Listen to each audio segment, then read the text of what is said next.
Welcome to Tuesday in week 40 of 2019. It's Talkin' Science time. Dr. Brad Tucker and I have got details of a radio bubble at the centre of the galaxy, something happening on Io, SpaceX's Starship, and an astronaut's first mission.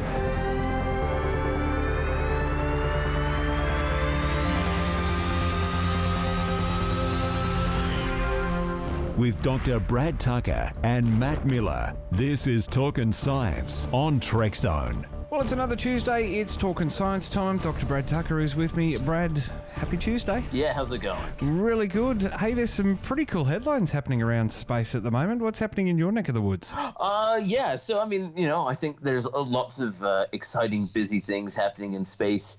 One of the things we just did is we just launched a second teaching telescope just to be used for high school students who do their own astronomy projects.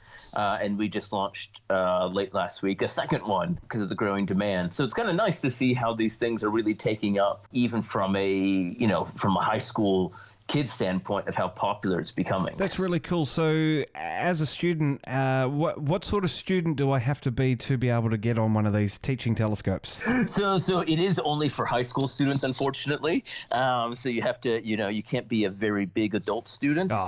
I know, but we are working on other things. But again, it's kind of the point that, we think that, we could build some of these things relatively quick and easy for us, and it's a big benefit to the community. So it's one of the things that we're working on trying to do. Fantastic. Well, astronomers have discovered a radio bubble, or a couple of radio bubbles out near the center of the galaxy. What's going on there? Yeah, so 30-ish years ago, roughly, we knew of what was called these gamma ray bubbles. And these were two bubbles of gamma ray light kind of emitting from the center of our galaxy.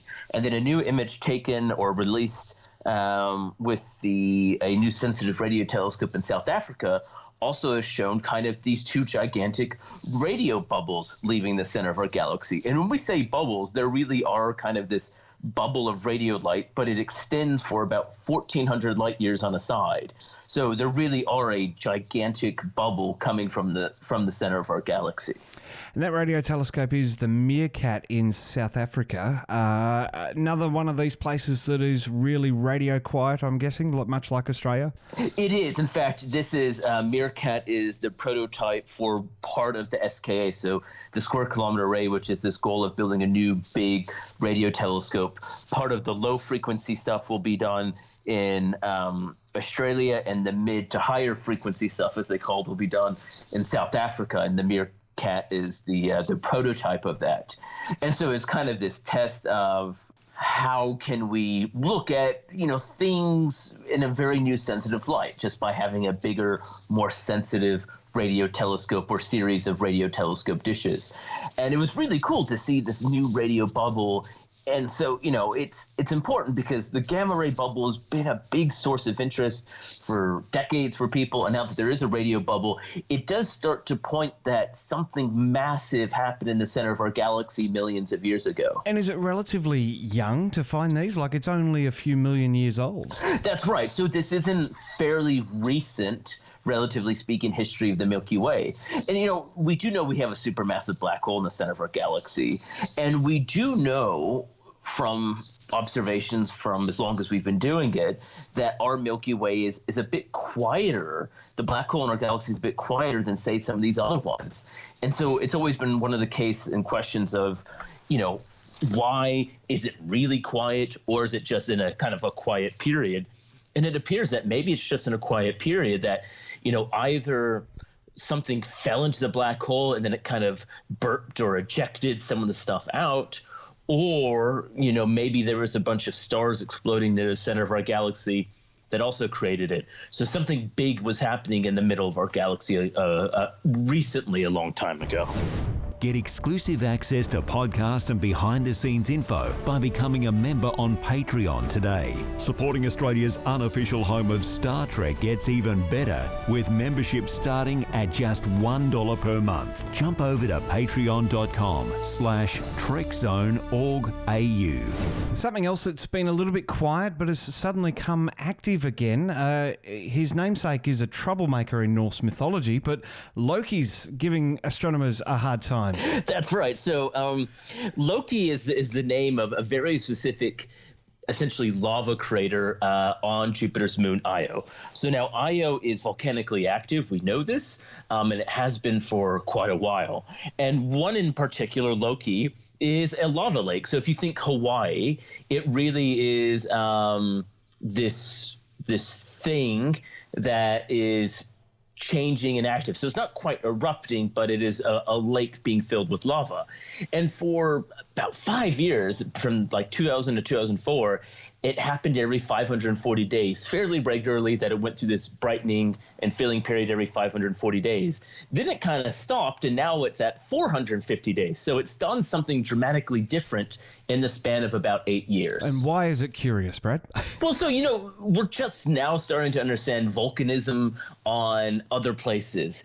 And, something dramatically has to change if it's going to change its period quite regularly.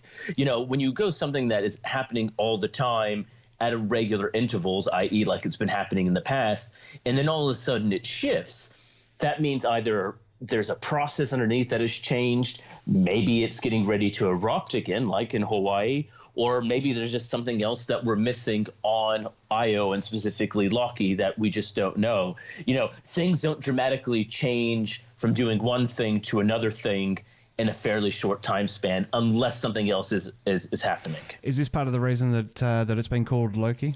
Well, yeah, it is. It is a bit mischievous and funny. That's exactly right. It is a bit of a trickster, and it's one that has been well observed and easy to find, and yet less understood. Some of the other moons of Io, or some of the other volcanoes on Io, rather, just erupt. And we kind of know what happens, but this has been so irregular, but yet then so different. It is a bit of a mischievous one. New content is being added all the time to Trekzone's YouTube channel. Talking Science with Dr. Brad Tucker on Tuesdays, Trekzone Live on Thursdays, and a Trekzone Conversation on Saturdays. Don't miss a moment. Subscribe and ring the bell to get fresh public releases. Alrighty, well, we've got some new crew on the way to the International Space Station, a Russian cosmonaut and an American, and for the first time, someone from the United Arab Emirates. It's kind of a big thing. The mission will be, I think, 6 months for him, maybe 3 months. And it's one of the things that, we've talked a lot about India and China and even Israel, but we kind of forget that there's lots of other countries actively working in this sector, and a lot of other groups in the Middle East are doing this, like the UAE, like Saudi Arabia participating in the China mission to the moon in January. And I think it's kind of just showing how fast and how much the space sector is growing. The UAE is quite ambitious in their space program. They want to get to Mars by 2021, and they want to have a permanent settlement on the Red Planet by 2117. That's quite a lofty time frame.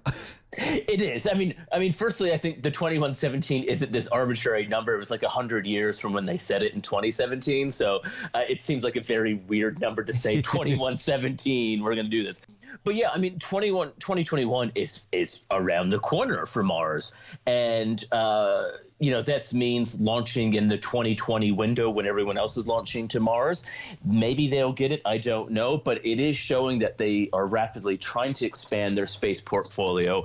They're investing lots of funds into it, and they're becoming a partner that people want to work with because of their ambitions and their willingness to invest and do experimental research in space exploration, and this is happening across all of the world, and it's a really exciting time because space is no longer just the U.S. and Russia and maybe Europe. It is so many more groups and people and countries, and I think it's better because of that.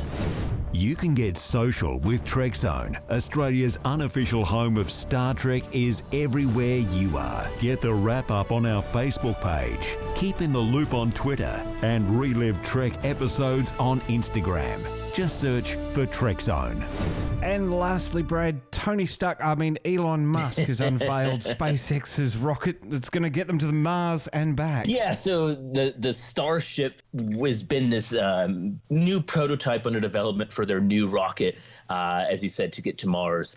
They've done a few tests with it in the past, and they've unveiled a slightly newer looking version of it. And again, I encourage people to look at it because it's very 50s retro looking. Yeah. They've changed some of the aerodynamics of it, and they're set it for its highest test where they want to get to about 20 kilometers. So what they've been doing in the past is literally just kind of doing hopping with Starship, where they go up and down and then go up a little bit higher and down. Again, because they're testing not just going up, but also the landing back down phase. And so they're just doing this in increments relative to complexity and danger and that sort of thing.